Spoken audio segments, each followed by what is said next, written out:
Gesamtkunstwerk. Gesamtkunstwerk. Nossa, arrasei agora. Gesamtkunstwerk. E como você pronunciava isso? Eu não pronunciava, falava obra de arte total. Obra de arte total. Obra de arte total. Obra de arte total. Obra de arte total. Gesamtkunstwerk. Gesamtkunstwerk. Programa número 10, outono 2016. Bom dia. Eu, Maurici Damasceno, e minha amiga jornalista Shirley Marciano, iniciamos o programa Gesamtkunstwerk, na rádio CT, Web Rádio CT. Eu, Maurici Damasceno, produtor e locutor, e trabalhos técnicos de Shirley Marciano. Como disse, na Web Rádio CT do Sindicato Nacional dos Servidores Públicos Federais na área de Ciência e Tecnologia do setor aeroespacial. O programa Gesamtkunstwerk tem como proposta lançar luz sobre temas importantes para a nossa cidade, região e o mundo. Um programa para falar de música, arte, cultura, tecnologia, mobilidade urbana, cidades do futuro, amores líquidos, arquitetura, urbanismo, sociologia, filosofia, robótica, androides e outras bobagens. No programa de hoje temos a presença de Bia Flauhaus. Bom dia, Bia. Bom dia, Maurici. Bom, a Bia Flauhaus, é isso mesmo? Está correto? Flauhaus. Ela é professora, formada em Comunicação Social pela USP, bacharel em Publicidade e Propaganda, cursou Letras na USP e Pedagogia na Unesp. É isso mesmo? Isso Unesp mesmo. ou Unifesp? Unesp. Bom, além dessa vasta experiência, ela também é praticante e instrutora de yoga e de meditação. Isso mesmo. Bom, Bia, como é que você concilia, uma vez que você também é o que nós chamamos de ativista digital, como é que você concilia essa prática de meditação com esse ativismo digital? Uma vez que você trabalha, dentro de um universo que é permeado por ódio, por intolerância, por preconceito, como é que você atua, nesse campo? Bom, essa pergunta acho que vem de encontro a um trabalho que a gente faz diário de explicar para as pessoas o que é meditação. Porque normalmente se tem uma concepção muito equivocada de meditação, que é você sentar no alto da montanha, ficar fazendo om e nada te perturbar, né? Nada mais longe, da realidade do que isso. Todo o trabalho que a gente faz com a prática de yoga, com o exercício diário de meditação, tem a ver justamente com a gente desenvolver internamente uma capacidade de observar a realidade, entender essa realidade, participar dessa realidade, sem se deixar arrebatar justamente por essas emoções que você está falando.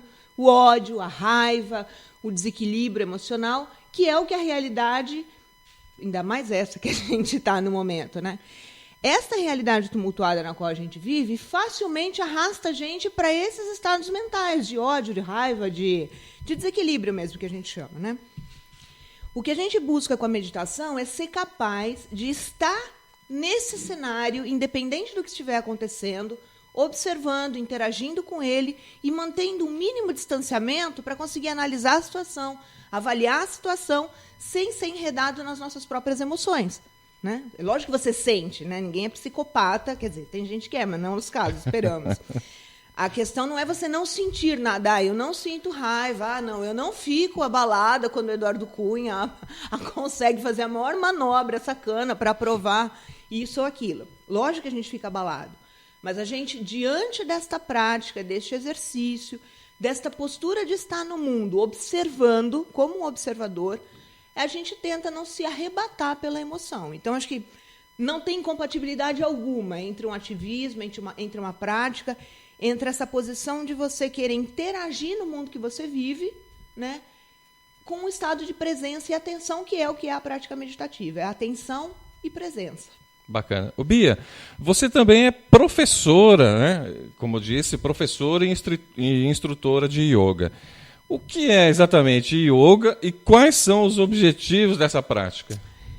Bom, tem vários tipos de yoga, né? Tem, sim, pelo menos 5 tipos de yoga. Bhakti Yoga, Jnana Yoga. Que linha que você segue? A minha linha é Hatha Yoga, que é essa que a gente chama, que é essa que o pessoal vai fazer aula 2 vezes por semana, né? Que é a yoga do corpo. Bom, a gente precisaria, acho que, de um programa inteiro para falar disso, mas acho que não é o objetivo aqui, né?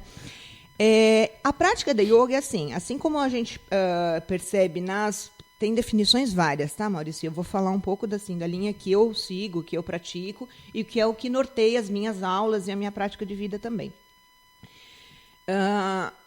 Todas as experiências pelas quais a gente passa, todas as vivências que a gente tem, elas, de alguma forma, ficam aprisionadas dentro da gente. Emoções boas, emoções ruins, circunstâncias difíceis, circunstâncias alegres, circunstâncias traumáticas. Tudo isso está na gente. A gente vivenciou e ficou uma impressão dessas emoções grudadas no nosso corpo.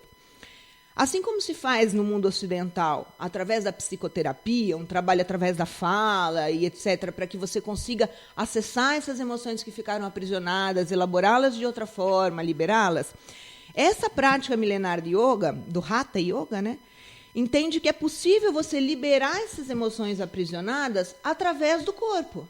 Assim como, por exemplo, se você estiver muito ansioso, a sua respiração vai ficar mais acelerada, a sua frequência cardíaca vai aumentar, a sua pressão pode aumentar, ou seja, o seu estado mental afetou o seu corpo. Então, a prática do Hatha Yoga entende que, assim como o seu estado mental afeta o seu corpo também pode afetar o seu estado mental. Então, quando você trabalha com o corpo, você fala, por que fica esticando, fazendo aquelas posições, dando um nó, pondo o pé atrás da cabeça? Então, quando você mexe com o corpo, você mexe em áreas do corpo nas quais estas emoções estavam aprisionadas. Então, uma vez que você libera esses, entre aspas, usando uma terminologia ocidental, né, esses traumas, essas emoções, você vai mexendo no corpo, liberando essas questões e se liberando delas também, né, das sequelas, que a gente pode dizer assim, que essas emoções deixaram para a gente. Então, essa é a linha principal do Hatha Yoga. Para além disso, tem toda a questão mística, esotérica, a união, a alma, tudo, mas isso é de foro muito íntimo. Então, o objetivo dessa prática é promover o bem-estar psíquico, físico, emocional. Não, isso é o que se vende, Maurício. É o que se vende. Na sociedade de consumo que a gente vive, nesse mundo ocidental. Essa observação é importante, porque eu tenho uma pergunta depois relacionada com essa questão de consumo. Isso se vende, que você vai ficar com um corpo bonito, que você vai ficar feliz, que não tem nada a ver com a origem do yoga isso. Porque muitas vezes o que você está precisando não é ficar feliz, é ficar triste. Você está aprisionando ali em você uma necessidade de chorar, de ficar triste, de gritar, de ser rebelde. Porque, por exemplo, uma pessoa que aprendeu a vida inteira a ser cordato, bonzinho, mansinho, porque entendeu que assim ia ser amado, ia ser valorizado. Essa pessoa aprisionou dentro dela uma rebeldia tamanha, que todo mundo tem, é do ser humano. Você se rebelar contra situações que não estão confortáveis, é animal isso, né? Então, uma pessoa que foi cordata uma vida inteira para ser aceita, se ela vai para uma prática de yoga, a única coisa que ela não está precisando é ficar calminha. Ela está precisando soltar os bichos para fora, né? É isso que ela está precisando. Então, acho que seria mais adequado a gente dizer assim, que a prática de yoga deve te levar, uma prática constante, a um descondicionamento. Tá? Melhor do que bem-estar, do que ficar felizinho, do que todas essas coisas. É assim, ele vai te descondicionar, porque nós somos socialmente, culturalmente, condicionados a papéis, a padrões de comportamento.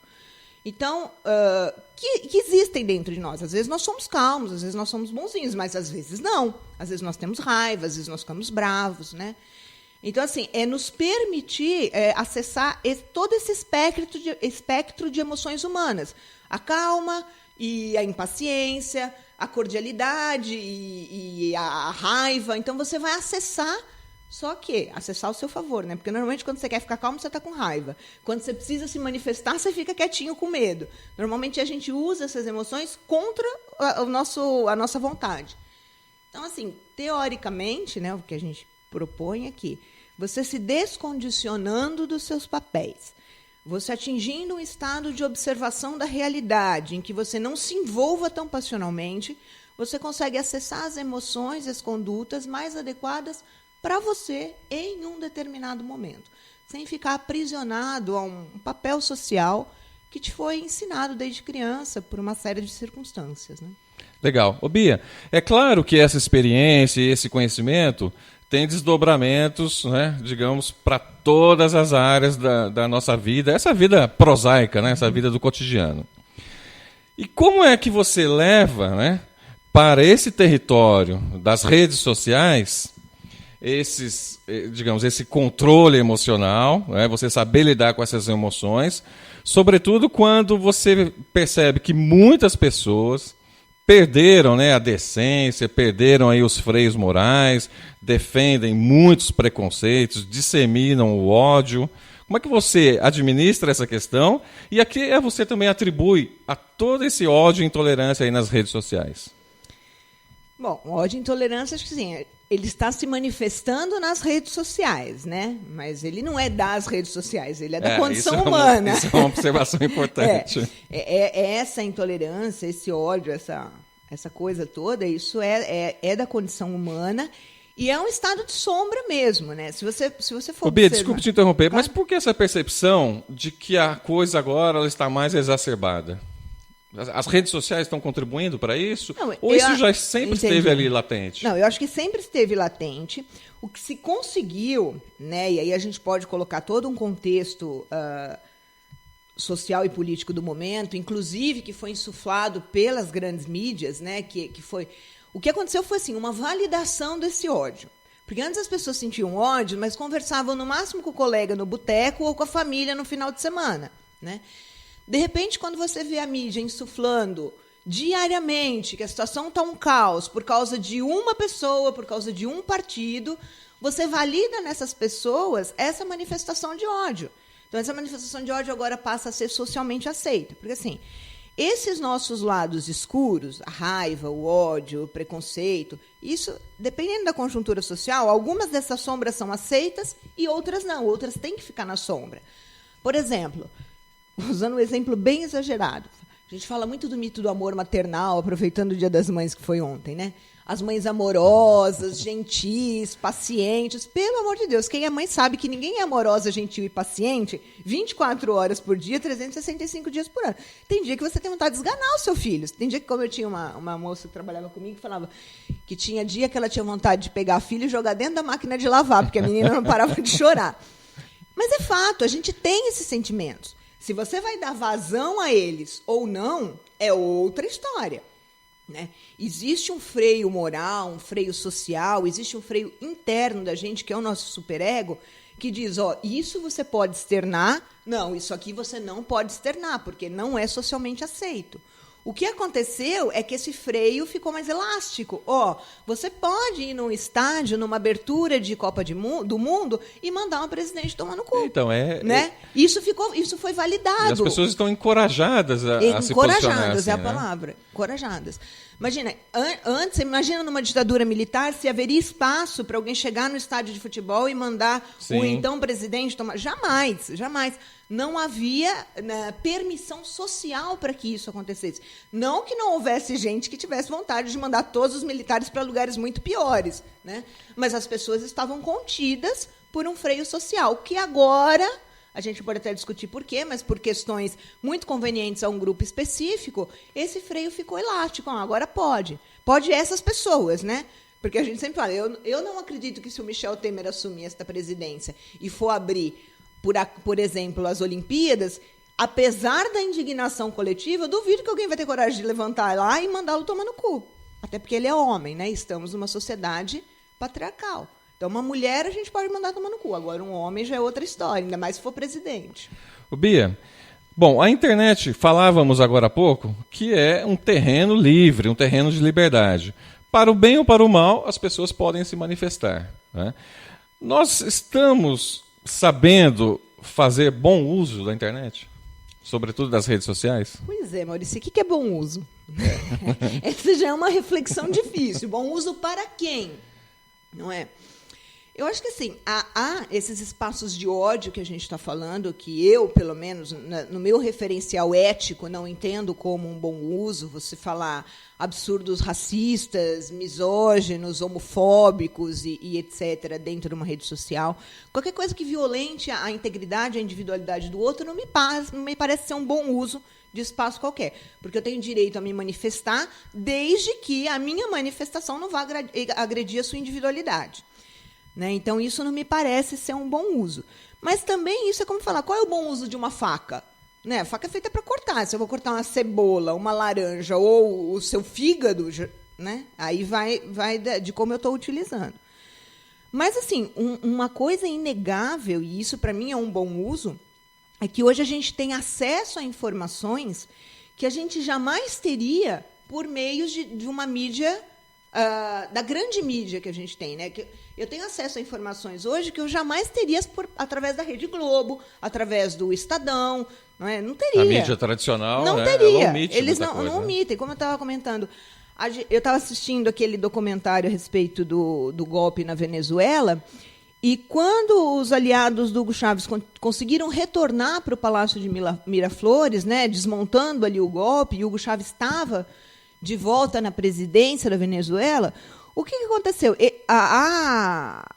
Eles tinham um canal de TV, que era o Canal 8, que era o canal do governo, né, que foi sabotado, que era o único meio que eles tinham de comunicação com a população, e Hugo Chávez tinha retomado o poder, mas a população não foi comunicada, porque a mídia oficial não deu a notícia. Aconteceu todo um golpe, teve uma mobilização popular, milhões de pessoas foram para a frente de Miraflores pedir a volta do Hugo Chávez, e a mídia simplesmente não mostrou nada.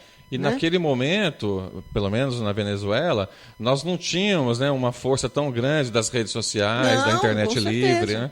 E esse acesso, digamos, a um outro ponto de vista, uma outra avaliação, né? Sem a edição de interesses aí escusos da mídia tradicional. Né? Exatamente. É isso que a gente fala, juntando um pouco o que a gente falou da questão da yoga, tem uma prática meditativa que é comum na yoga, que se fala assim, medite sobre os opostos. Então, você está pensando uma coisa, você está fixado em algum pensamento, pense no oposto daquilo. Então, eu estou pensando que você é muito legal, que você é uma pessoa gentil, que você é uma pessoa acordada. Então, eu estou fixada nesse pensamento. Pense no oposto. Mas será que ele é o tempo inteiro assim? Será que essa é toda a realidade? A gente precisa do oposto para ponderar. Então, eu não posso ficar aprisionada a uma perspectiva de informação a respeito da realidade política de um país de uma visão só, de um grupo só. Eu preciso do oposto para ponderar. Né? Como eu também não poderia ficar só com a perspectiva por exemplo, como o exemplo que a gente está usando da Venezuela, da TV estatal. Então, eu preciso ter as duas perspectivas para eu poder tirar as minhas conclusões. Mas isso também dá um trabalho, né? As pessoas normalmente não querem isso. Elas não querem ter que se informar, elas não querem precisar analisar, elas querem uma opinião pronta que elas possam incorporar e repetir. Porque, afinal, elas têm que acordar cedo, elas têm que trabalhar, elas têm que pagar conta, têm que cuidar dos conflitos familiares. Além de tudo isso, eu ainda vou ter que ficar analisando situação sociopolítica e econômica do país. Pelo amor de Deus, é muito trabalho. Né? Essa isso reflexão é desconfortável. É um esforço muito grande, né? Também, né? Porque você passa uma vida inteira formando uma criatura para um trabalho específico. Né? Então, ele vai ser engenheiro e vai ser só engenheiro.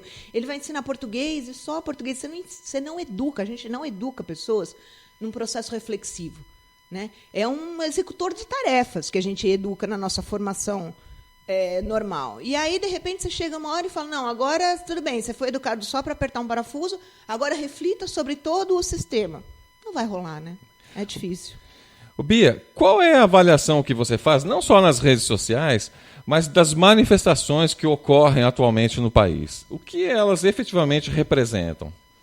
Manifestações Porque de forma geral. Porque nós temos, né, uma movimentação grande aí no campo progressista, mas nós temos também uma manifestação muito grande de forças conservadoras. Sim, sem dúvida. Conscientemente ou não, elas estão aí se manifestando, né? De uma forma manipulada ou não, isso não importa. Como é que você avalia essas manifestações? Não, de maneira geral, acho que as manifestações são ótimas. Até essas com as quais a gente eticamente não concorda, eu acho que eles têm que ter espaço para se manifestar, sem dúvida alguma. Não é? Democracia é isso, né? É isso. Liberdade de expressão. Que se manifestem aqueles com os quais eu concordo, mas que se manifestem também aqueles dos quais eu discordo veementemente. É isso que a gente espera que exista numa democracia. Tá? Mas é que existem também alguns princípios de civilidade, de conduta que precisam ser observados. Agora, o que é manifestação? É você ir para uma praça expressar a sua opinião? Agora, você ir para uma praça e espancar uma pessoa por causa da orientação sexual dela, isso não é manifestação. Né? Isso é uma violência, isso é uma agressão, isso é um ato desumano, isso é um crime. Né? Então, assim, o que é que a gente está entendendo como manifestação?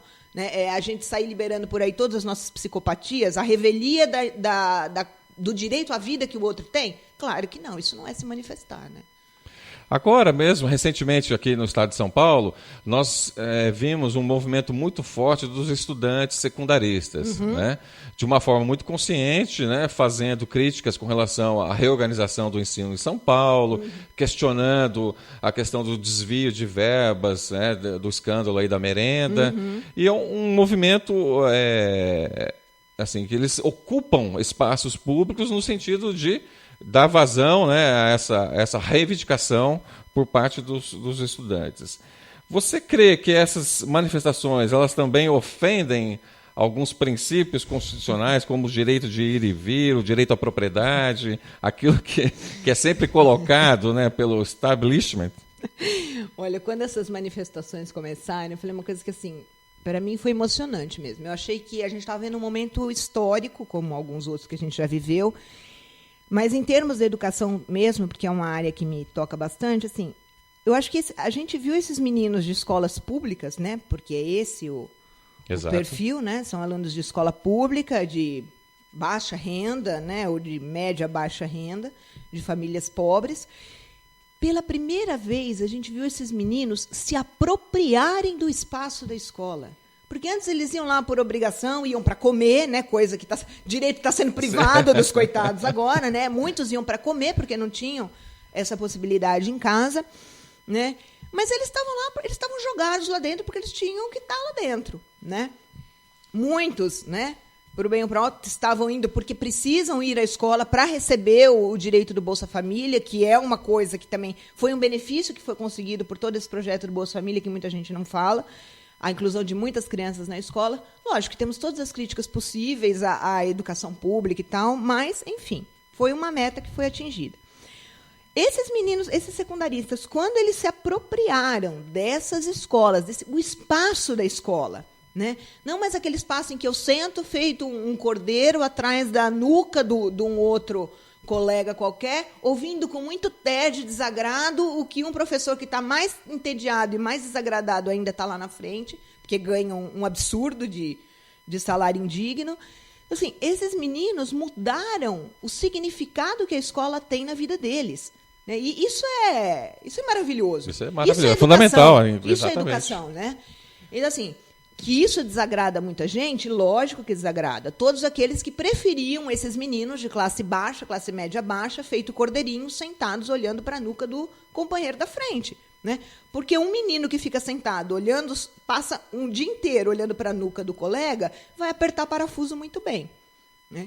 Ele não vai questionar, ele não vai discordar, ele não vai exigir coisa nenhuma, aliás, porque ele não vai nem saber que direito que ele tem. Né? O que você der está bem dado e acabou.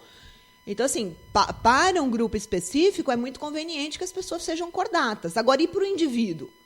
Né? Para o indivíduo, é conveniente? Eu acho que não. Você se sujeitar a uma situação que te violenta, que te desagrada, para não desagradar um grupo determinado, eu acho que isso não é bom para ser humano nenhum. Né? Então, a avaliação que você faz é que é um alento no processo democrático, uma vez que você vê perspectiva até de formação, não só de formação política, mas de formação educacional mesmo desses jovens. Né? De um perfil de cidadão novo, né? A gente espera, né?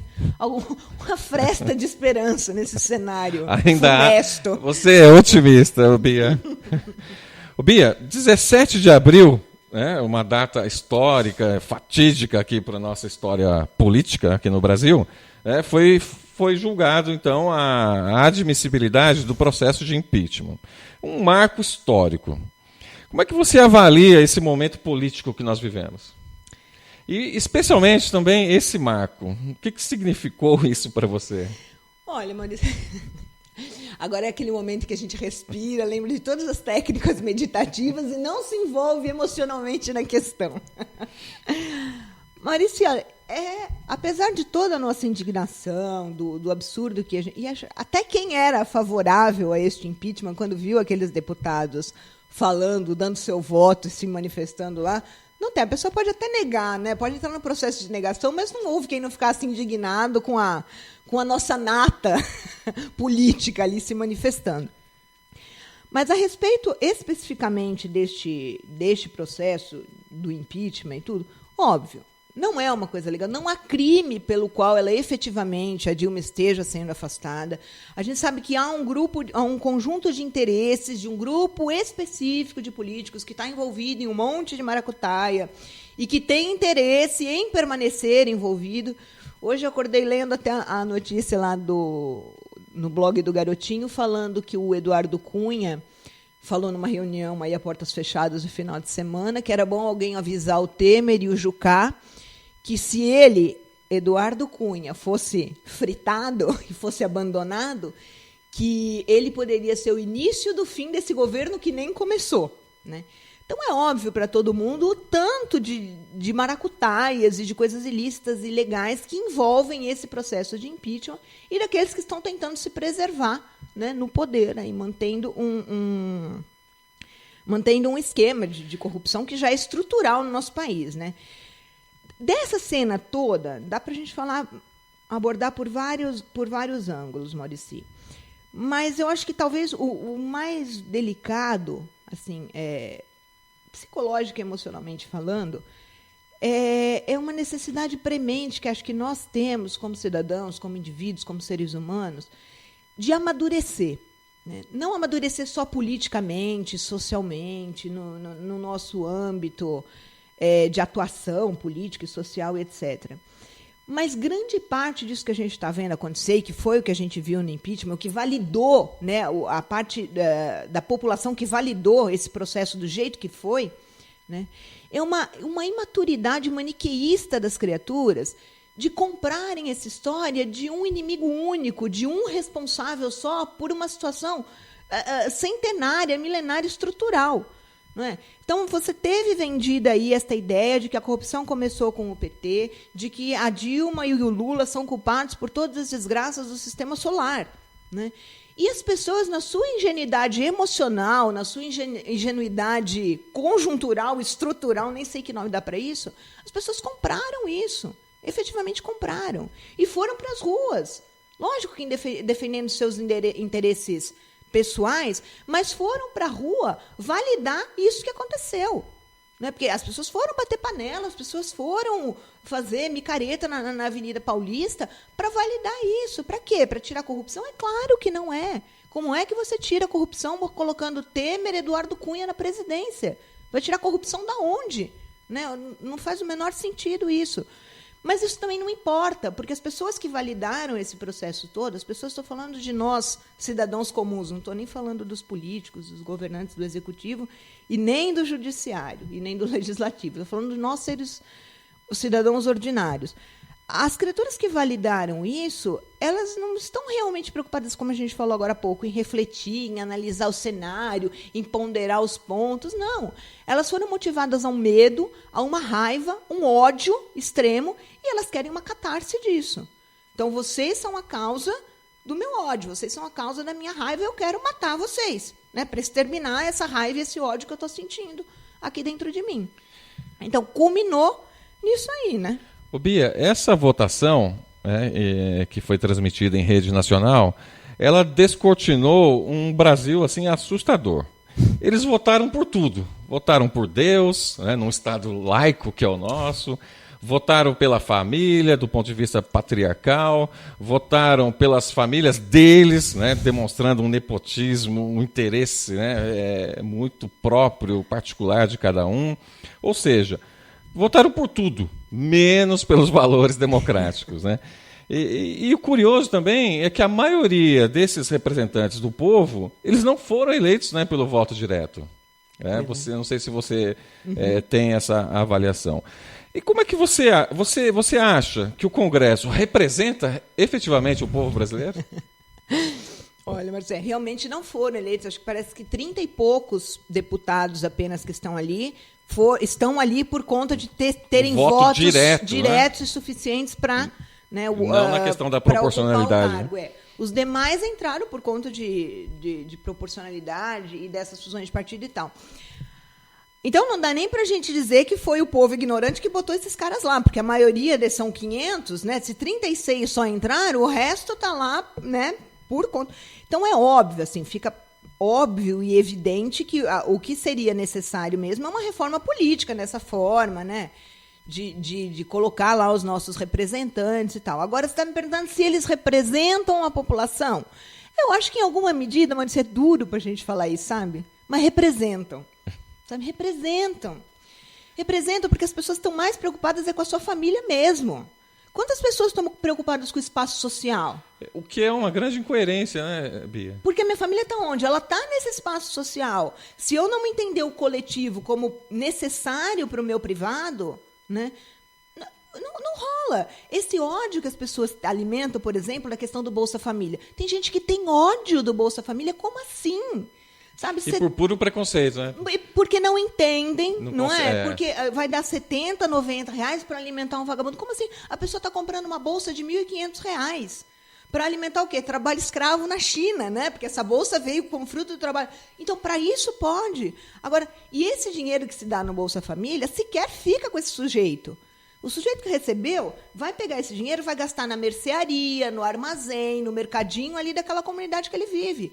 Vai estar alimentando, sim, a família do pequeno comerciante que está ali, que, tendo mais fregueses, vai comprar, vai financiar uma geladeira, vai reformar a sua casa, ou seja, isso está girando a economia, mas a pessoa odeia, a pessoa não suporta, porque ela quer 90 reais para a família dela, mas para a família do outro de forma nenhuma. Então, nesse sentido dramático, triste, melancólico, eu acho que tem a piadinha que falaram que esse negócio de votar pela família era senha para o Eduardo Cunha saber para quem que ele tinha que pagar a propina, né? Então, quem votou pela família, anota tica aí, porque paga no final. Essa informação eu não tinha. Ô, Pia, claro, todos nós, obviamente, somos contra a corrupção, né? O combate à corrupção ele tem que ser efetivo e é uma bandeira de todos. Uhum. Porém, qual é a avaliação que você faz nessa ação persecutória e de intolerância a um único partido? Bom, isso é meio óbvio, né? Porque quando você foca todos os males do mundo num único partido, para quem que interessa isso? Se não para todos os outros que não estão sendo observados, não é? Se em 10 pessoas você fica apontando o defeito de uma pessoa só, você não está apontando o defeito de uma pessoa só, você está tirando a atenção dos outros 9. Então é óbvio que perseguir só o PT interessa a todos os outros partidos. Porque a gente sabe, acho que tirando o PCO, acho que tem 4 partidos lá que não tem ninguém indiciado, envolvido em nenhuma espécie de maracutaia, em nada, em nenhum processo e nada. O resto todos têm. Todos têm. Tem membros que são réus, que são investigados, que já são condenados. Sabe? Então, assim, é estrutural. A corrupção no nosso país é estrutural e veio na caravela junto com o Cabral. Sabe? Quando vai dar espelhinho para o índio para roubar todo o pau-brasil que tinha. Então, é um problema estrutural. Agora, a gente tratar isso, dizer que o problema começou com o PT... é uma ingenuidade absurda que só interessa para quem não é do PT. Porque para o cidadão comum é óbvio que isso não interessa. Porque se eu tiro um PT corrupto de lá, eu deixo os outros todos. Onde é que você vai combater corrupção desse jeito? Não vai. Bia, e a mídia, a grande mídia, tem uma responsabilidade direta com relação a essa ação persecutória? Sim, eu acho que sim. Na sua avaliação, sim, você acha que certeza. Tem uma influência preponderante nesse aspecto? Até porque, assim, acreditar que a grande mídia é isenta, é imparcial e está defendendo os interesses do cidadão é de uma ingenuidade atroz, né? Porque a grande mídia é uma grande empresa. E imaginar que uma grande empresa não vai defender os seus próprios interesses é uma bobeira, né? É muita infantilidade. Né? Se o interesse do cidadão médio não for o interesse da grande empresa, ela frita o cidadão médio sem problema algum. Né? E, sim, sem dúvida, a grande mídia utilizou o poder que tem de manipular, de informar e de deformar a realidade a seu favor para insuflar esse cenário que a gente está tendo de ódio, de criação de um inimigo único e de infantilização da população, né? Isso é fato. Legal. Bia, você falou agora há pouco sobre a necessidade de uma reforma política. Né? E para a gente ter um combate efetivo, eficaz contra a corrupção, se nós mantivermos, né, as estruturas atuais de financiamento político, esse modelo perverso de financiamento político, as coisas não vão se alterar. E a gente não pode também se restringir só à reforma política. É reforma administrativa, reforma tributária. Né? É preciso reformar o Estado, né, do modo como ele se organiza. Você acredita que nós vamos avançar nesse sentido ou nós vamos regredir? Né? Nesse cenário atual que se avizinha? Num eventual governo Temer, ainda que temporário. Não. Pela perspectiva que se mostra, retrocesso total, né? Até porque toda a proposta que o Temer vem aí apresentando num governo que ele ainda nem assumiu, mas já tem até ministro, né? Não sabe nem se ele vai poder trocar os ministros, mas ele já tem um ministério formado, até porque, né, só conseguiu porque ofereceu todos esses cargos. Mas toda a pauta dele é absurdamente regressiva, né? Em todos os sentidos, não só políticos, né, mas até morais e éticos mesmo, né? A gente vê, com todo respeito às crenças individuais, mas a gente vê uma bancada evangélica assumindo um papel muito significativo num Estado que deveria ser laico, mas que está cada vez menos laico. Né? A gente vê interesses de ruralistas, a bancada BBB, né, do boi, da bala e da Bíblia, ganhando um espaço que é um espaço de retrocesso, sem dúvida. Um espaço de retrocesso no sentido de, ao invés de ampliar e garantir direitos mais universais, né, restringe esses direitos para um grupo cada vez menor. Isso não é avanço, isso não é avanço em nenhum aspecto. Né? Ainda mais quando a gente está hoje com uma pauta de direitos humanos, todo mundo falando, e isso provavelmente vai retroceder absurdamente. Né? Bia, um outro aspecto importante é o que nós chamamos, na verdade tem duas vertentes, a judicialização da política e a politização do judiciário, que tem desdobramentos nefastos, né, para toda a sociedade brasileira. Eu vou citar um exemplo, por exemplo, aqui em São José dos Campos, nós tivemos vários projetos de lei estruturantes que acabaram sendo judicializados em prejuízo dos interesses públicos, em prejuízo do interesse da população. Nós tivemos o projeto de lei da parceria público-privada, que foi judicializada. Nós tivemos a lei do zoneamento, que não foi votada até o presente momento, que também foi judicializada. Recentemente, o Tribunal de Contas do Estado acatou uma representação do PSDB aqui da cidade com relação à construção, ao processo licitatório da construção da segunda fase do Hospital da Mulher.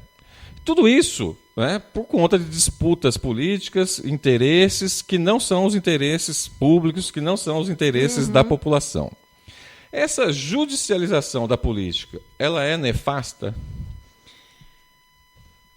Bom, a gente vê os resultados disso, né? Não tem nem como dizer que isso não é nefasto e que não traz resultados absurdos. O que eu acho que é muito complicado, Maurício, assim, em que posição alguém que chega ao judiciário se vê. Né? Porque uma pessoa que chega ao judiciário, ele não chegou simplesmente ao judiciário. Estou falando do indivíduo, né? Sim, porque sim. Claro, a gente faz uma análise social e da conjuntura, mas a gente não pode perder o olhar do indivíduo que faz essa conjuntura social acontecer. Porque, seja qual for o cenário, ele está movido por um grupo de individualidades que estão ali. Agora, veja você, esse cara que chegou no judiciário, né? Que caminho ele trilhou? Que experiência de vida ele tem? Como ele foi formado e com que crenças ele chega a um cargo de juiz? Né? Se não é toda aquela ideologia da meritocracia, do eu fiz, eu venci, eu mereci, cada um que faz... A pessoa está imersa, né, num contexto de crenças que é conveniente para o grupo que formou essa criatura. Não é? A gente vê, mesmo essa, olha, extrapolando para um nível nacional, essa coisa que teve agora do afastamento do Cunha, a gente, cada um fala, né, um lado fala uma coisa, outro lado fala outra coisa, mas assim, ficou patente e evidente que teve uma imensa briga de egos no STF. Exato. Né, que o Lewandowski tinha tinha marcado uma reunião para uma plenária lá para avaliar se afastar o Cunha da vice-presidência. O Lewandowski, o pessoal se sentiu atravessado, o Lewandowski foi lá e emitiu liminar para afastar o Cunha do cargo. Então, assim, é uma briga de egos que está rolando. Perdão. É uma briga de ego que está ali dentro. Né? Não tem como, não tem. Essas pessoas que estão no judiciário vão defender interesses que sejam afins com as suas próprias crenças pessoais. Sem contar, não vamos nem falar das coisas ilícitas, do suborno, das pessoas que bancam, que a gente sabe que acontece. Né? Então, você levar essas decisões políticas, né, que você deveria estar resolvendo, avaliando e votando no espaço que é feito para isso, que é o espaço legislativo. Você pegar isso e levar lá para o judiciário, porque lá você consegue o resultado que você quer, é óbvio que é um prejuízo para a nossa suposta democracia, que é tão, coitada, tão frágil. E aí, como eu disse, Bia, na verdade tem o outro viés também, que é a politização do judiciário. Uhum. Quando você leva essas demandas para o judiciário, é óbvio que esse juiz, por mais imparcial que ele seja, por mais isento que ele seja, ele tem um posicionamento ideológico. Lógico. Não é? E ele vai decidir com base nessa experiência, com base nisso. Tanto é que um dos caminhos atuais com relação a tentar barrar o processo de impeachment é pela via do judiciário. Sim. Bom, você avalia como golpe ou como crime de responsabilidade fiscal e que realmente cabe o impeachment? Não é golpe. As pessoas podem não concordar, né? Mas que não é golpe porque, assim, cadê o crime? Não é? Cadê o crime? Onde que está? É porque... de fato, ele não está tipificado. Não né? está. E o que existe é uma instrução do Tribunal de Contas que é posterior ao fato, posterior ao evento. Né? Não existe tipificação, essa figura do crime, ela não existe, né, no nosso Código Penal. Né? E até porque, não é? Quantos governadores, quantos prefeitos não praticaram a mesma pedalada? A gente vai dar impeachment, vai ser impeachment para todo mundo, inclusive para o Alckmin. Não é? Como é? Se eu não me engano, são mais de 15 governadores que praticaram, né, assinaturas desses tais decretos suplementares. O próprio relator do impeachment tem o que é uma incoerência muito grande. Muito mais do que os 6 da Dilma. O próprio Temer, quando no exercício da presidência, que a Dilma estava ausente, chegou a assinar também. Então a gente vai afastar também, vai ter impeachment do Temer. Não faz o menor sentido. Tanto não faz sentido que aí a gente viu aquela cena bizarra no dia 17 lá da votação, que ninguém votou pelo impeachment pelas causas que deveriam ser pertinentes ao impeachment. Né? Voto pela família, votaram por tudo, Deus, né? Menos mãe, pelo fundamento papagaio. legal. Né? Exatamente. Bom, Bia, essa questão que você citou agora há pouco do golpe, o próprio relator ele demonstrou uma incoerência muito grande ao fundamentar, né, o relatório, isso já no Senado, né, nós estamos falando do senador Anastasia. Para fundamentar esse encaminhamento de admissibilidade, ele citou diversos autores, e esses autores, curiosamente, eles contestaram, né? Inclusive foram utilizados de forma inidônea, equivocada, houve uma interpretação totalmente errada, porque eles também entendem que não há crime. Né? Você chegou a fazer uma leitura sobre isso? Acho que isso daí, Maurício, é o que a gente vê isso daí já é fruto das redes sociais, né? Em que a Clarice Lispector, o Machado de Assis, o Luiz Fernando Veríssimo, todos aparecem como autores da mesma frase e ninguém quis dizer aquilo. Mas isso, nessa nossa sociedade de desinformação, ao mesmo tempo que você tem tanta informação disponível, as pessoas não se informam sobre nada, porque tem uma leitura superficial de tudo. Né? Então, assim, você pinça uma frase do contexto original dela, usa num contexto diverso, em que ela acaba tendo uma significação oposta que ela tinha no original. É isso que acontece. Né? Então, eu pego uma argumentação, tiro daquele contexto original e aplico aqui para... E quem é que vai questionar isso? Quem é que vai discordar? Se está todo mundo movido por ódio ou por interesses pessoais. Ninguém vai já analisar. É um jogo político com convicção formada, né, Bia? Sim. Na verdade, aqueles discursos bonitos, tanto da oposição quanto do governo, é um jogo de cena, porque já com convicção formada, e não importa se tem fundamento jurídico ou não tem fundamento jurídico. Importa, pelo menos é isso que a gente está assistindo. Né? E não importa nem para a população, porque a população que está apoiando esse impeachment, sem analisar as circunstâncias, sem se preocupar com as consequências desse ato de ódio coletivo, né, ela também não se importa. Né? Fala, mas vamos explicar por que foi que a Dilma fez essas pedaladas. Era porque tinha que pagar a Bolsa Família, mas depois foi ressarcido. As pessoas não estão nem aí, as pessoas odeiam o Bolsa Família, elas não querem que pague nada. Mais motivo ainda para tirar. Então... Você acredita numa banalização desses valores, Bia? Democracia, república, direitos fundamentais que estão consagrados e consubstanciados na Constituição da República. Você acha que as nossas instituições elas estão sólidas? Talvez a corrupção seja a única instituição sólida que a gente tenha realmente. Ela é sólida, imutável, persistente, fica ali, Maurício. A democracia já é um engodo desde a sua origem, né? Porque governo do povo, mas quem é povo? Né? Povo são as pessoas que têm dinheiro e são brancas. É a mesma questão dos direitos humanos. A gente discute tanto sobre direitos humanos. A questão não é direitos humanos. Né? A questão é quem é considerado humano. Porque quem é considerado humano, ele tem todos os seus direitos assegurados e garantidos. Agora, tem pessoas que não são consideradas humanas, por isso não precisam ter direitos. Né? A democracia existe para quem é considerado demo, para quem é considerado povo. Mas não é todo mundo que é povo. Né? O pobre, o cara que está na favela, o mendigo, esse cara não é povo. Né? O povo é aquele cara que é bem-sucedido, que teve mérito e que conseguiu. Mas, poxa, não estamos ocupando todos o mesmo espaço coletivo? Como é que eu posso viver bem num país em que as pessoas passam fome? Gente, eu lembro a minha infância inteira de ver campanha contra a fome, contra a seca, a gente juntando alimento e não sei o que lá para mandar para o Nordeste. Isso sumiu. Como é que isso sumiu? Né? Porque era um problema insolúvel, porque não tinha um bolo suficiente para ser repartido. E como que sumiu? Repartiram migalha. Migalha foi o que o governo do PT fez. Não mexeu no direito das pessoas que têm muito dinheiro, né? Não mexeu nessa estrutura, talvez devesse ter mexido, não vamos nem questionar isso, mas não mexeu, pegou poucas migalhas, distribuiu. Gente, mudou o cenário do país, não tem mais fome, sabe? Construiu cisterna. Qual que é a dificuldade, meu Deus, de construir um tanque de cimento ali para uma criatura não morrer de sede, para não ver o seu filho morrer de sede? E tem gente que acha que isso não é legal.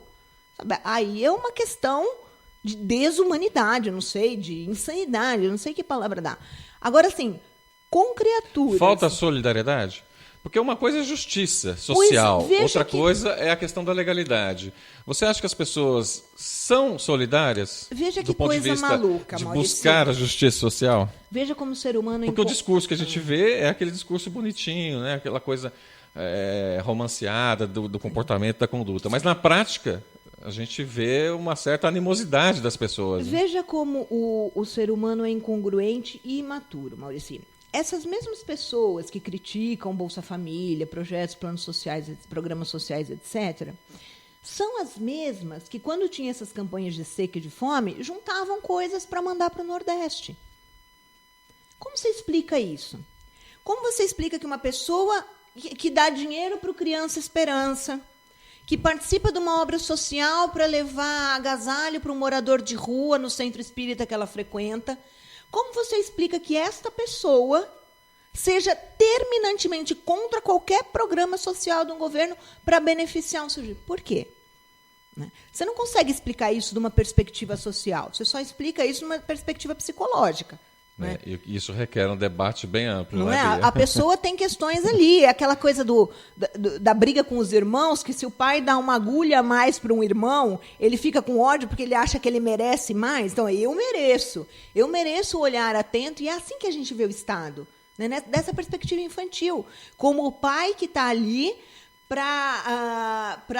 fazer loas e gratificar aquele filho que se comportou bem, que foi disciplinado, que trabalhou, que bateu cartão todo dia, e para condenar, para mandar para o ostracismo e para negar, para tirar a herança daquele que não se comporta, que não trabalha, que na minha compreensão é vagabundo e tem menos merecimento que eu. Esse não é o papel do Estado. O Estado não. E esses mesmos criticam o paternalismo do Estado. Né? Bia, essa sociedade esquizofrênica, ela acho que ela é tema assim, de um programa que vai se estender por horas, né, para a gente fazer essa avaliação. Mas, Bia, uma coisa que a gente tem percebido muito é que o campo, apesar dessa questão persecutória a um determinado partido, mas o campo das esquerdas no Brasil ele está se ampliando, né, e está se fortalecendo.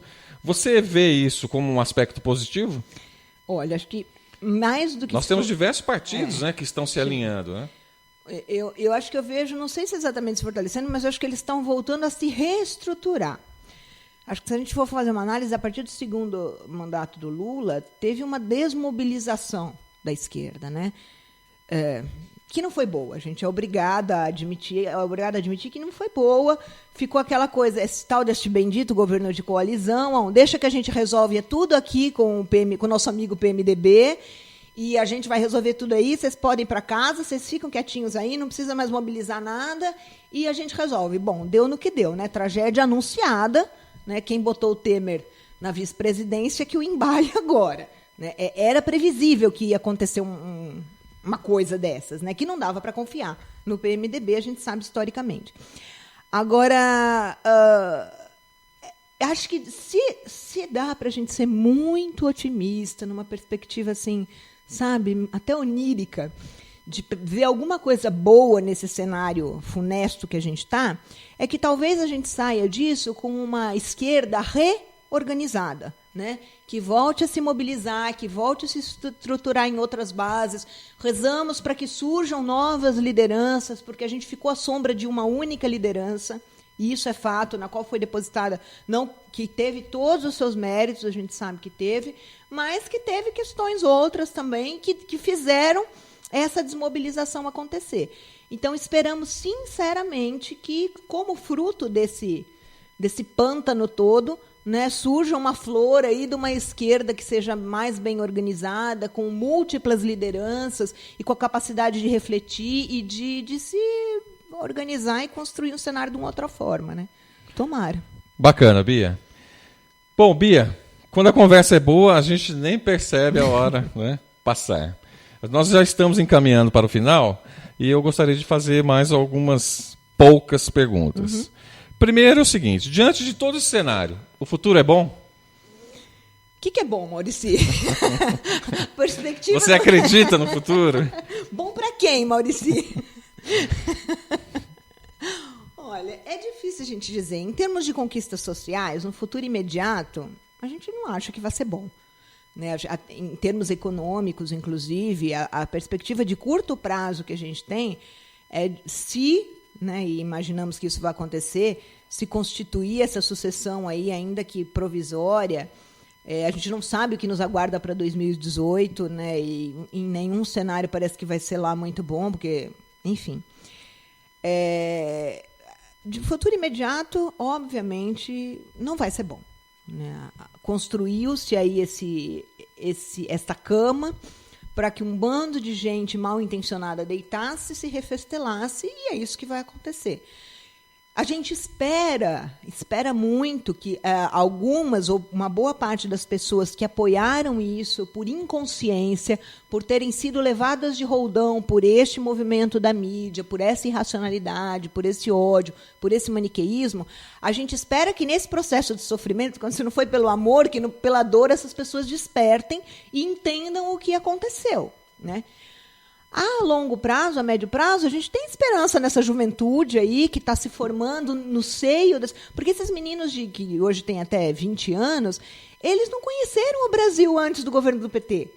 Né? Eles nasceram numa outra conjuntura. Então, a gente espera que nessa balbúrdia toda se forme uma sociedade mais consciente. Então, assim, tendemos a desejar, pelo menos, que a longo prazo a gente tenha a gente esteja num processo de amadurecimento político e social do nosso país, que tem uma democracia muito incipiente ainda, muito frágil, muito menininha, né? E a gente quer acreditar, né, até para não, não se desesperar demais, que a gente está construindo uma história e que lá para frente essa história vai ser mais digna, porque não está digna agora, né? Nem um pouco. Bacana. Ô, Bia, você poderia nos dar uma indicação de um livro? O que você está lendo? Essa semana eu comecei a ler o Príncipe da Privataria. Estou gostando, eu recomendo. É interessante a gente entender um pouco do processo aí da... Quem são os autores desse livro? Ou o autor? O autor. Ai, meu Deus. É um jornalista investigativo, né? Fugiu completamente o nome, Maurício. Eu lembro, já eu falo para você. Mas assim, conta um pouco da história, até essa que agora está na... Que foi o processo de privatização no governo, verdade, praticamente durante os anos do governo Fernando Henrique Cardoso. Vai contar todo o processo, não cheguei no final ainda, né? Mas enfim, ele vai contar o processo ali de como o Fernando Henrique chega, né? Como ele se forma como figura pública e política, como que ele chega à presidência, todos os meandros, os caminhos, aí conta os bastidores da coisa. Ele começa contando o caso da Miriam Dutra lá, né? Que a gente... ouviu, a gente não ouviu, porque nem falou tanto, pipocou, mas depois o Fernando Henrique foi dar depoimento e nem isso foi televisionado, não foi falado nada. Não, o tratamento é diferenciado. Totalmente diferenciado. Né? Imagina se é uma amante do Lula que me aparece aí com o filho na barriga. O que acontece? Então, assim, e todo o absurdo das privatizações, o tanto de dinheiro público, né? Falam do super... do montante absurdo de dinheiro que foi perdido com esse negócio do mensalão, o que se perdeu nesses esquemas de privatização que o PSDB fez é incomensurável, né? Um negócio absurdo. Então, assim... É o que você está lendo no momento, então, né? É o que eu estou lendo no momento e ainda não lembrei o nome do autor. Não, mas não se preocupe. Qual é o nome do livro mesmo? Príncipe da Privataria. O Príncipe da Privataria. Isso. Bacana. Bom, Bia, mais 2 perguntas para a gente encerrar o nosso programa. Palmério Dória. Palmério Dória é o autor? Ok. Isso. Então, Palmério Dória, a indicação, o Príncipe da Privataria. Bacana. Bom, Bia, já que nós medimos, pelo menos a maior parte das pessoas, o nosso índice aliás, a nossa felicidade, pelo nosso índice, pela nossa capacidade de consumo, qual é a vida que vale a pena ser vivida? Bom, depende para quem, né, Maurício? É muito difícil. É bom que você relativiza tudo, né, Bia? Tudo. Isso é a perspectiva da meditação. Bom, isso tem pesquisa que diz, né, que as pessoas, você pergunta para as pessoas o que elas preferem. Se é viver num país em que todo mundo tem uma vida digna, ou se é viver num país em que ela ganhe bem e um monte de gente ganhe mal. As pessoas preferem viver num país em que ela ganhe bem. Assim, é fato. Os nossos valores são medidos pelo tanto que a gente consome. Né? Foi vendido para as pessoas, porque isso é conveniente para essa estrutura capitalista, que mais feliz ela é quanto mais ela for capaz de consumir. Então, as pessoas trabalham, as pessoas se formam, as pessoas ralam muito, porque elas acham que se elas comprarem aquele carro, elas vão estar felizes, se elas tiverem aquela casa naquele condomínio, elas vão estar felizes, se elas fizerem aquela viagem, tiverem aquela bolsa, aquele sapato, aquele relógio, elas vão estar felizes. Né? E, momentaneamente, elas até desfrutam de algum gozo, algum prazer. Nossa, comprei um carrão. Até o vizinho comprar um carro melhor que o dele. Aí acabou toda a felicidade dele, ele já entra em depressão profunda e ele tem que, desesperadamente, conseguir um carro melhor, porque aí o diferencial que ele tinha sumiu-se ali. Né? Óbvio que alguém que paute a sua vida pela necessidade de consumir compulsivamente só está se embotando de uma vida absolutamente vazia. Porque o que você efetivamente tem de vida? Não tem nada, você não leva nada. A única coisa que você tem de certo é que você nasceu, que você vai morrer. Acabou.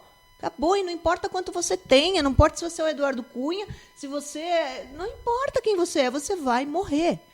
A única coisa que a gente tem de efetivo é a experimentação de vida que a gente tem nesse breve intercurso entre o dia que você nasceu e o dia que você vai morrer. Né? Uns morrem mais cedo, outros morrem mais tarde. Mas, enfim, o que você experimenta da vida neste percurso é o que você tem.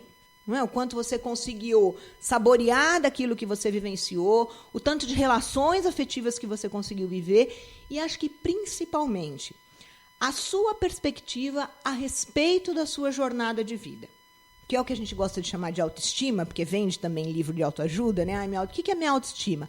É o juízo que eu faço a meu próprio respeito. Então, se eu olho para mim e integralmente eu não aprovo aquilo que eu fui, a forma como eu me comportei, né, eu não vou ter uma vida satisfatória. E não importa que uma parte de mim aprove o fato de eu ter um carrão e uma super casa. Se a outra parte está em conflito neurótico e me condena por eu não ter uma relação familiar saudável, eu não vou estar feliz. Tudo bem, né? Como dizem, é melhor você sofrer na Europa, em Paris, do que você sofrer num bairro de periferia. Mas não é verdade. Não é verdade. Você só embota, é como uma droga. O consumo é uma droga. Né? Você usa aquilo, te dá um prazer efêmero, que se torna cada vez mais efêmero. Né? Todo mundo sabe, o primeiro carro que a gente compra, que prazer que é aquilo. Né? Parece que todo mundo está te olhando. Você dirige, parece que... Nossa Senhora, todo mundo que está do lado... Tá... O segundo carro já não é tão prazeroso assim. O terceiro, o quarto, o quinto, passa muito mais rápido.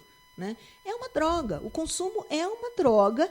E como toda droga, como o álcool, como a maconha, como a cocaína, como o sexo, quando se torna droga, tem um mercado que se beneficia demais daqueles que consomem esse tipo de droga.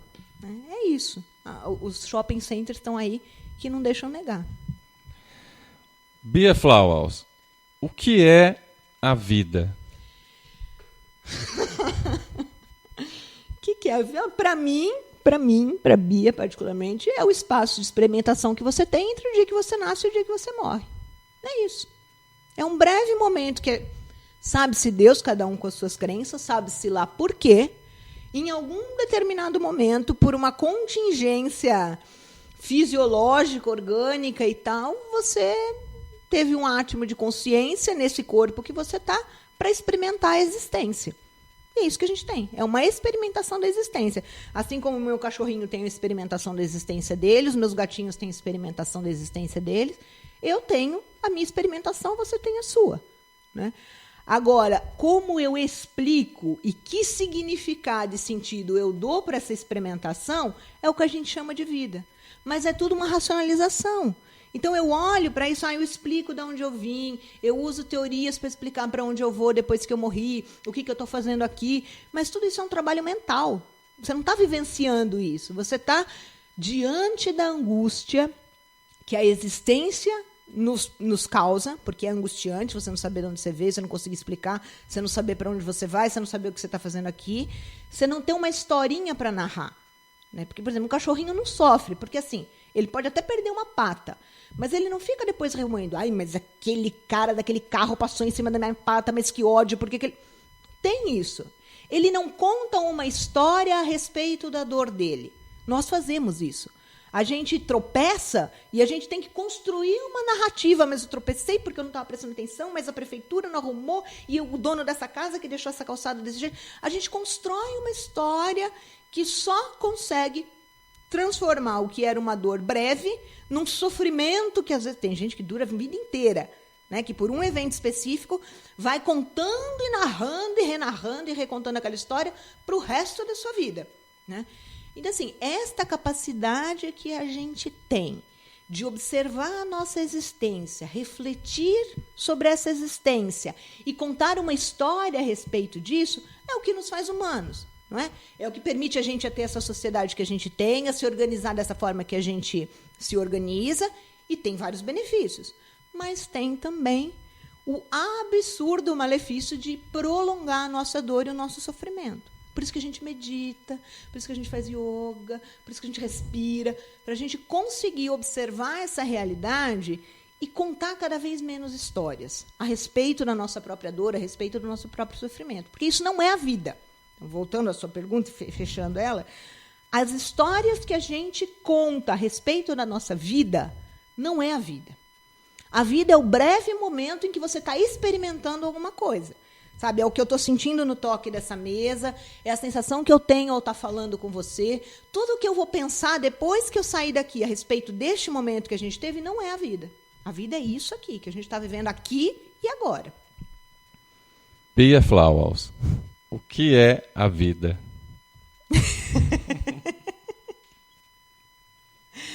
A vida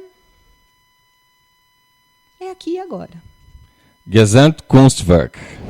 Tá gravando? Um programa de arte, cultura. Onde a gente vai chamar artistas para conversar sobre algum tema. Acho que não, acho que pode aparecer coisas que a gente nem imagina. Aí fiquei pretérita. Gesamtkunstwerk. Ah, então a vinheta é meio sem só assim nome.